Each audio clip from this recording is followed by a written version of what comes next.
Right now, there's still time left to see The Secret World of Elephants exhibit at the Denver Museum of Nature and Science. Look how cool this is. The exhibit gives visitors a glimpse into elephants' day-to-day lives, where they come from and how they've adapted to live in our world. Before it heads off to another city, Holly Lutz from the museum and Dr. George Whittemire, did I get that right? You got it right. Chief Scientist of the Save the Elephants Foundation and a professor at Colorado State University are here to talk about some of the interesting things that visitors can learn about. Good morning. Good morning. Thank you both so much for coming in. So George, first tell us a little bit about what some of the coolest things are that you've learned about elephants. Yeah, elephants are a spectacular animal. They're, we talk about an elephant graveyard. We've seen that in movies, and I think that's based on the fact that elephants interact with their dead quite in a sentient manner. Quite a spectacle to see. Elephants never forget is another one we often hear about, and they have incredible memories. Actually, their brain architecture's really advanced, and so cognitively they're very advanced. So there's truth to all that. There's truth. It's based on truth. And then a recent thing we've been studying in the last year we came out with was about elephants are very conversant and speak with themselves a lot. And we found that they actually have names, individual names for each other they're using when they're talking to each other. So they're a spectacular animal. That is why, I never even considered that possibility. What I do know about is that a lot of elephants, a lot of areas in the world have elephants that are in danger right now. Can you talk about some of the risks right now for these elephants and what people here in the United States can do to help them? Yeah, unfortunately, for millennia, humans have loved ivory, which is teeth of elephants. Right. It's worth quite a bit of money, and the result is that you get quite professional actors coming in and illegally harvesting the animal for the teeth. And so that's caused rapid decline in the species. And then, of course, Africa is undergoing massive development. It's one of the fastest human population growth areas on the planet.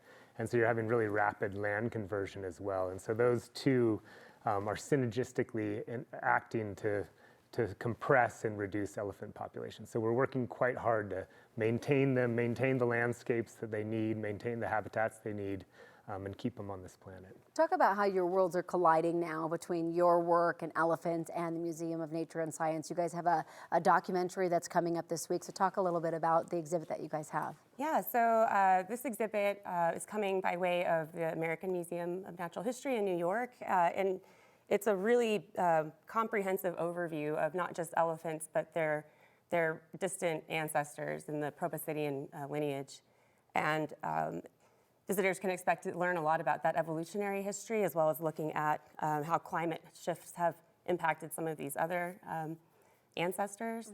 We can also see a lot of interactives that are wonderful for younger children and adults alike to understand the biology and the physiology of elephants. If people want to see this, if they want to check this out, or is there a way to do this that you can explain? Because I don't think it comes with just the general museum admission. Actually, it does. So this is one of our free exhibits, and it's free with admission. And so, yeah, if you come to the museum, you'll be able to get in there, as well as to some of our other exhibits that are free at the moment. And Elephants runs through January 25th, so time is running out, and I would encourage people to go check it out before it leaves. I feel like everything's running out on the 25th of January.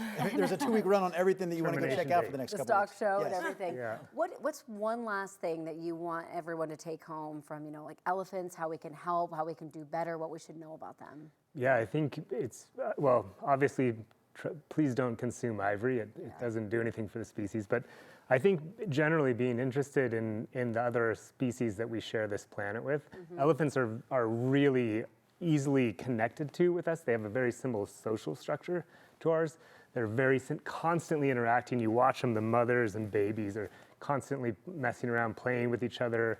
And so it resonates with humans when you see elephants, and you can't help but see yourself in some of their behaviors. And so it's one of these species that just is iconic for conservation. It's a species that clearly we should be living with, figure out ways we can keep on the planet. And I just encourage everybody to see the exhibit and to keep interested in conservation and keeping wildlife on the planet. Yeah, so fascinating. Again, Denver Museum of Nature and Science. Check it out until the 25th, so a couple more weeks. Yeah, so a couple more weeks. And then also, you mentioned the documentary, and we'll be screening a documentary that is about the life of Ian Douglas Hamilton was a mentor of mine. He's like sort of the Jane Goodall of elephants. Started back in the day, was the first person to actually understand the intimate social structure they have. And we're filming on Thursday evening. We're showing a film about his life, and we're going to lead a discussion on elephant conservation and where we're going with elephants in the future. So that would be Thursday night. Encourage everybody to participate and come out to see that. We appreciate you both being here. Good cold weather activity to check out that for sure on Thursday.